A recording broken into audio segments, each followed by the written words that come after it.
So, Newjeans has officially declared their "we're never ever getting back together" moment with Hybe and A.O.I, and it's messier than a Makjang K-drama plotline.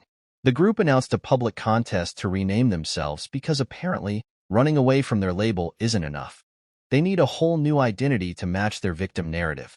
Their new social media account, Jeans for Free, is already racking up engagement like it's the hottest debut, with thousands of fans eagerly suggesting new names. Judging by the situation, though, maybe Drama Jeans or Contract Evaders would be fitting options. But wait, it gets better.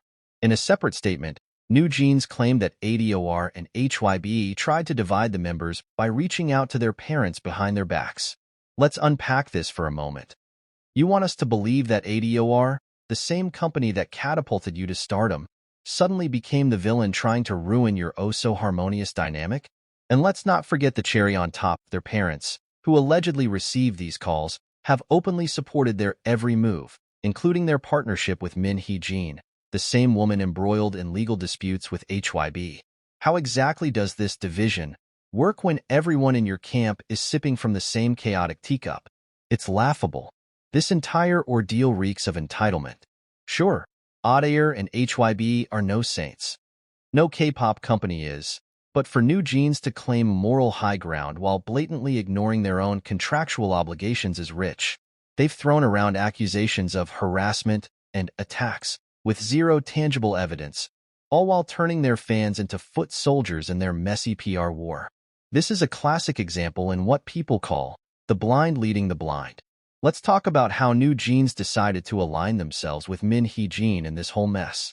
Hiring the same law firm representing the former ATEEZ CEO, who's currently in her own legal feud with Hybe, is a masterstroke of bad optics. Not only does it scream petty, but it also raises serious questions about their judgment.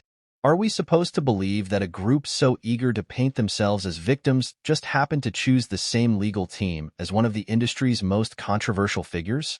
Either they're incredibly naive, or this is a calculated move to align themselves with someone who's been publicly discredited in hopes of gaining leverage. Spoiler alert, it's not working. And let's not forget their claims of A.O.I and Hybe harassing them. If filing lawsuits to enforce contracts and prevent illegal promotions constitutes harassment, then what exactly do Newjeans call their own behavior? They've not only breached their contracts but have also weaponized their popularity to rally fans against their former management. The audacity to accuse A.O.I of manipulation while staging a public campaign to drag them through the mud is astounding. ATEEZ's official statement, which, in this messy saga, is the only voice of reason amidst all the chaos. ATEEZ has made it abundantly clear that Newjeans' contracts are still very much in effect, and any attempts by the group to rebrand or sign independent deals are outright violations of those agreements. In simpler terms, Newjeans' attempt to rename themselves through a public contest and operate independently is not just a bold move. It's a colossal breach of contract. For those unfamiliar with how K-pop contracts work, the idols are bound to their agencies for all activities under their stage name, branding, and promotions. So when A.O.I files injunctions to protect their legal rights, they're not just being petty. They're upholding the very system that sustains K-pop as a global industry. ATEEZ's stance is crystal clear. The group's contracts are still binding, and the company is prepared to enforce them through legal channels. The statement also highlights how Newjeans' actions undermine not only their management, but also the entire system of trust and cooperation that K-pop agencies rely on to function. If Newjeans succeeds in this reckless stunt, it sets a dangerous precedent for other idols to break contracts and act unilaterally without consequence. What's baffling is how their fans continue to frame this as some heroic act of rebellion when, in reality, it's just a legal disaster waiting to happen. At this point, ATEEZ's patience is starting to look saintly, because if it were any other company, Newjeans would be facing a much harsher response. At this point, it's hard to tell whether Newjeans is genuinely misguided or just playing an elaborate game of victim chess. Either way, their actions are making it crystal clear that they're prioritizing short-term fan support over long-term career stability. Launching a public rebranding campaign while embroiled in a legal battle is not the genius move they think it is. Instead, it screams desperation and immaturity.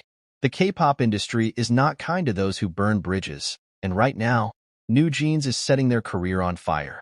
The sad part is, they've got the talent and potential to be one of the greats, but their inability to handle conflict professionally might just turn them into a cautionary tale. At the end of the day, the real losers here aren't A.O.I, Hybe, or even Min Hee-jin, even though she's a loser. It's Newjeans, who are rapidly becoming the architects of their own downfall.